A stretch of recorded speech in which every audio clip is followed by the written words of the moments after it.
Hello there, my name is Salim Javed. I am an assistant professor at the Faculty of Mass Communication and Media Technology at HUT University. This is the program called Understanding Cinema, where we have been trying to understand what has gone into the making of Hindi cinema or Indian cinema. So far we have talked about how cinema came to India, how we started making our own films, how we made our first full-length feature film, then how we came up with our talkies, and what was the cinema before pre-independence, what happened after pre-independence, what kind of cinema we started making, what is called the golden age of Indian cinema. Then we also talked about how the image of angry young man was constructed, how cinema took a deep dive in 80s, how it came back with a bang in 90s, and now we are talking about globalization and corporatization of Hindi cinema, or we should call it Indian cinema now. Now, when we were talking about corporatization and globalization, the first thing which is to be noted is the year 2001, when Indian film industry was accorded industry status by the government of India and the institutional financing came into the system. Now, what does it mean? Were we not industry before 2001? Were we not making films? Was there money was not available, or what? Why we are calling it industry, whereas it was working on an industry scale? Now, before we try to understand globalization and corporatization, we must understand that before 2001, films were made, wonderful films were made. They were they were close to the heart of people, niche people also, to the masses also, and it is almost a journey of, if we take 2030, if we take 1913, Raja Harishchandra as our first year, then at least for not 87 years, we were like flourishing and thriving. Now, what happens with this 2001? Now, when Government of India accorded industry status, it means that institutional financing was available. Before that, institutional financing was not available. Before that, you had producer was putting his own money, or you may say that money was available but from very unwanted source, or if I may say so, that for 30-40 years it was underworld which was financing, and you must have heard about it also. Now, when RBI issued a notification to all the banks of India in 2001 dictating or directing that you may finance films as one more sector, this is how this institutional financing started. It, by the way, changed a lot. We'll talk about this during the lecture. Now, when we are trying to understand globalization, let's understand parallel concepts. Something called liberalization, which happened in 1990. Then I'm talking about globalization. Then something very interesting called hybridization. Then you have Bollywoodization. Then you have good things about globalization, bad things about globalization. Foreign studios, how after globalization foreign studios got an entry in Indian market. Then you have then you have Indian production houses, though it is written Indian studios, but it is basically Indian production houses. Then you have people talk about high domestic ticket price, we'll talk about it. Then lackluster content, this is something that we are even struggling today also. Then everybody calling it risky business, and why there are less number of success. So when we are trying to understand globalization and corporatization, these are the things that we must first understand, and then understand why this kind of cinema, that whatever we have, you may call it Hindi cinema, Tamil, Telugu, Malayalam, Kannada, Punjabi, Odia cinema, whatever we may call it, this globalization or corporatization or liberalization has affected all the industries. You may differ them by name, but if it is basically all is Indian cinema, and how these broad concepts, like if somebody's, like suppose if in future I talk about Tamil cinema, I have to tell you what globalization what kind of effect globalization had on Tamil cinema. Now, like, you must be understanding that globalization is talking about global, what is qualified as global. So that is what we have to understand. Then why globalization was not before, say, why it is a byproduct of liberalization. Liberalization, if you remember, we talked about liberalization, which talk about LPG model of economic reforms, where we talk about liberalization, where we talk about privatization, where we talk about globalization also. Now, suppose you may understand the definitions of these things, but what are these things? Like, suppose if there is a family which is very closed, okay, they are absolutely very comfortable in themselves, but we are social animals, so we have to move out also. So you become slightly liberal and you start interacting with your neighbors, then you start interacting on a broader scale also.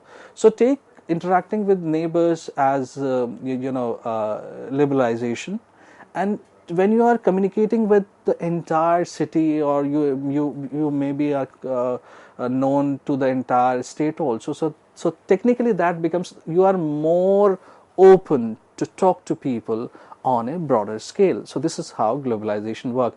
But what does globalization mean? Now, if you there is a wonderful definition given about globalization by Health et al. Then it, globalization reflects a widespread perception that the world is rapidly being molded into a shared social space. Now, this shared social space is very important. And how this shared social space is important? Because it is, molded by the economics and technological forces and the development in one region of the world. Now, this is also again important. Development in one region of the world can have profound consequences for the life chances of individual or communities on the other side of the globe. Now, this, if you really want to understand globalization on a broader scale, something happening at one place will have a direct effect on the other part of the world. So a recession in one country will directly hamper or will directly exhibit its effect in another country. Now, this is what globalization is. This is a very broad, thing, how commodities are made and things. I have talked about it, but this is just to tell you that change at one place is affecting another, and it is not, only negative. It's positive also. Like something like, suppose if we are using this technology is being developed somewhere else, but we are using it. So that's what I said. It's not only economic; it's technological also. So life chances of individual and communities on the other side of the globe are also affected. Now, as I said that before 2001, like before the industry status, which is 2001, producers often paid for the film out of their pockets, and the underworld held great sway in Bollywood for decades. Now, you must have heard, when you look at different reels and different programs, you must be, and when it is about old producers or old actors, then they say that because of that film, he was successful throughout his life, but because he invested in one film and that film did not work, so that's why he was on the road. Now, it used to make them completely bankrupt. So there was no other source of financing other than going to the private money lender, or in 70s or 80s going to not so desirable sources. Now, this has changed in 2001 for good also, because now when you have legitimate source, now it is not that they did not have sources, they had, but they did not have legitimate sources before. Now, when you have a legitimate sources, a lot of paperworks come in. When you have a lot of paperworks come in, you can follow it. You have a proof of what is being talked about. So that is what has changed with industry status in 2001. I'll be talking about, this is one of the good things about corporatization and industry status. If there are good things, there are bad things also. We'll talk about that also. It is not that we survived for 87 years, we did not have industry status, and there were no great films. There were amazing films. Now, with this corporatization and globalization, what happened? That it opened door for, we opened our doors to the world. Now, when we open our doors to the world, a lot of companies, they started coming in, a lot of production houses, they started venturing. Why? Because we are a very good market. We are a very big market also. Not only good market, but we are a very good, very big market also.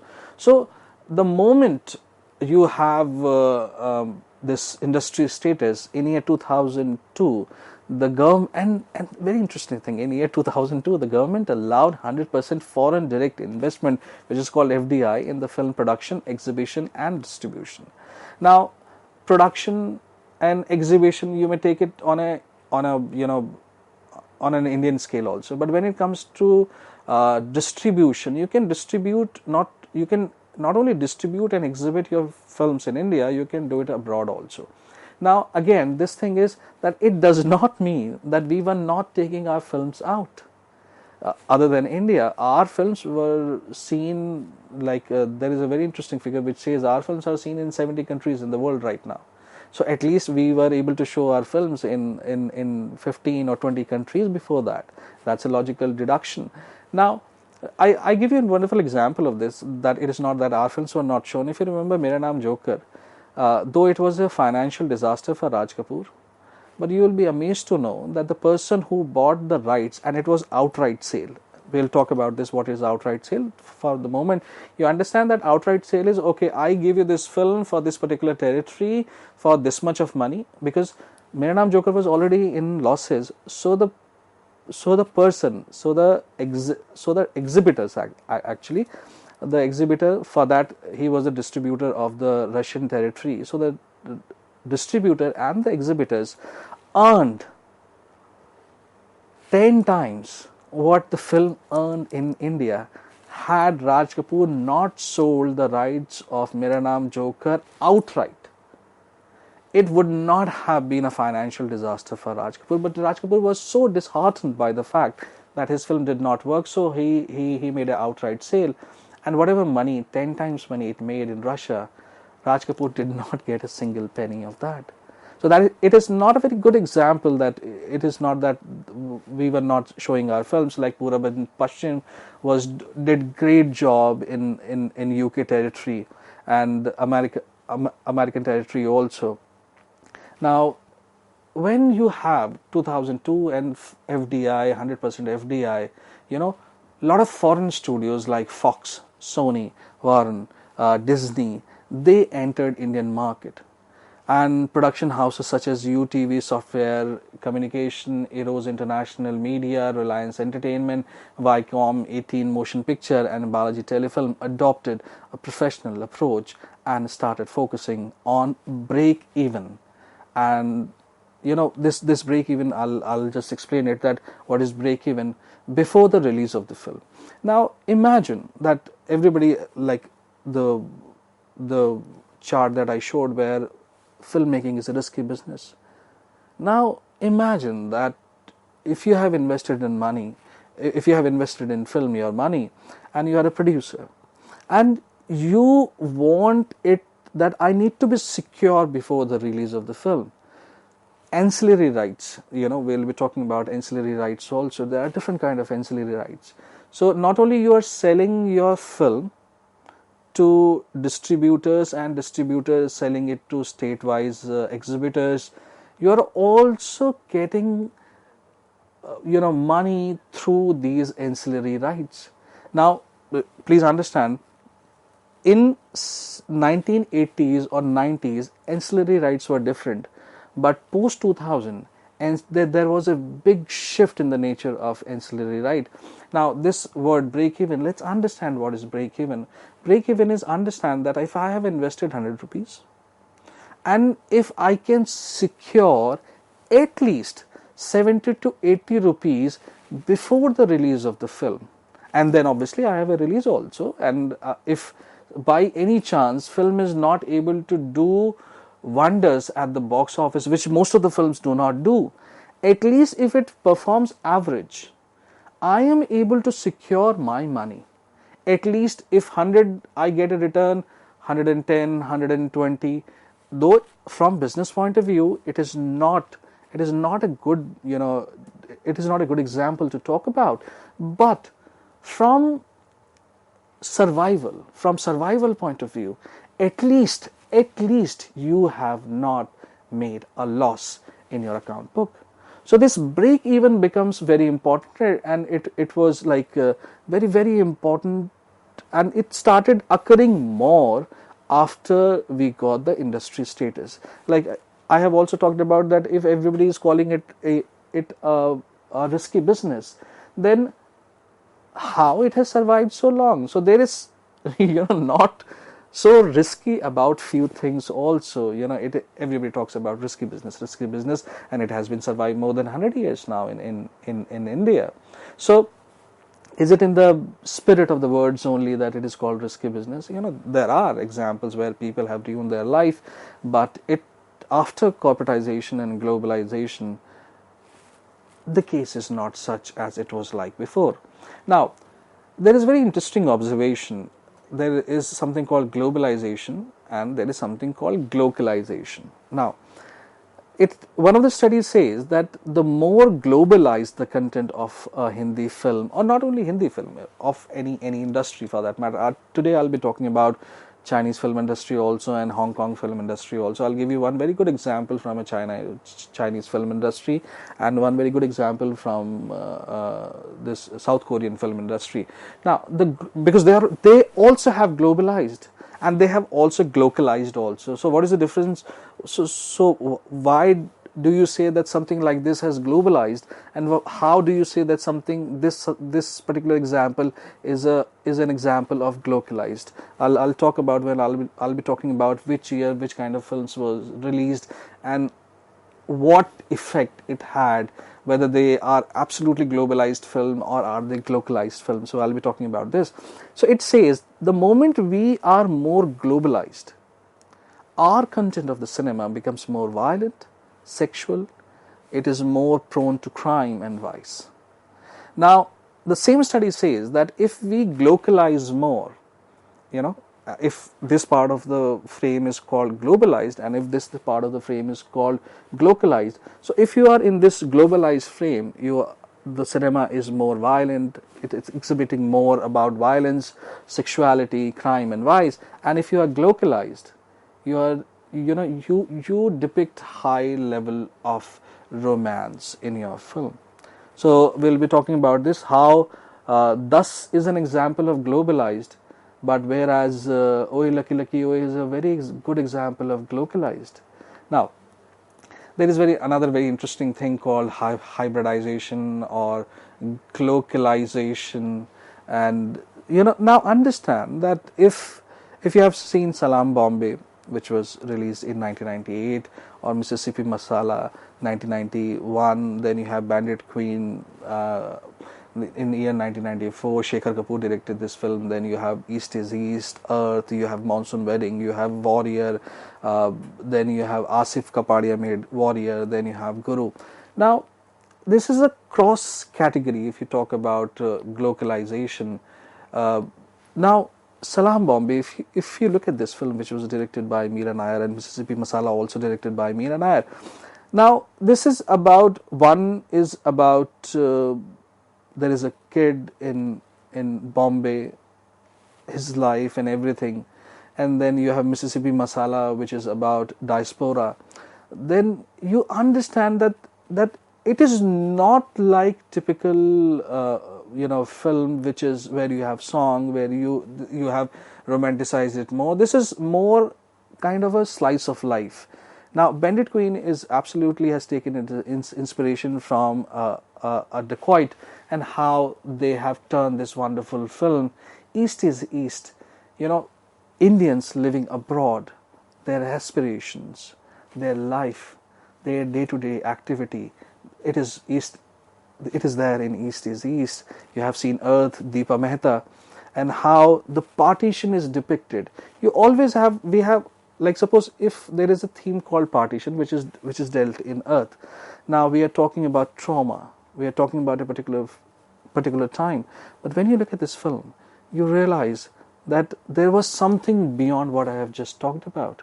Monsoon Wedding was, it amazed everyone. Again, Meera Nair, when it came in 2001, you know, there is a wedding happening in one house, and how the drama is created around that one wedding, where you see character growth also, where you discover there is surprise, there is something to look forward to, and then warrior and guru. So you have international collaboration also, like Salam Bombay and Mississippi Masala, and all these things were international collaboration, but talking about typical hardcore Indian values.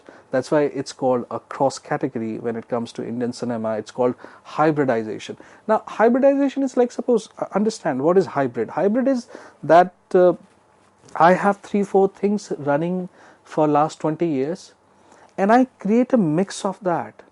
Hybridization. I create a mix of that and completely make a new category, which has got its root in previous trends, but as a product, it gives you a very fresh feeling.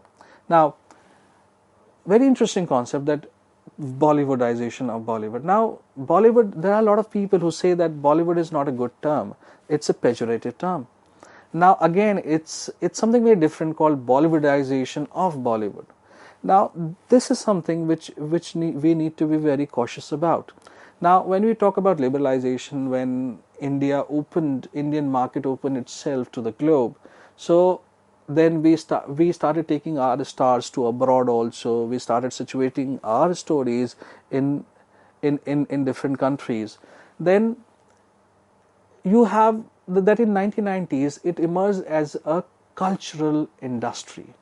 Now, please understand, we are talking about cinema, we are talking about stories, but it is forming a culture which is felt across the globe, which is a mix of actually Indian diaspora and liberal economic policies.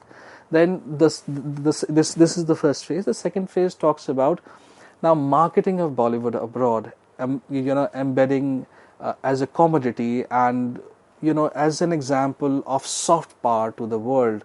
Brand Bollywood was born, and it was not only, I'm not saying it is not just, I'm saying it is not only about the cinema, the film.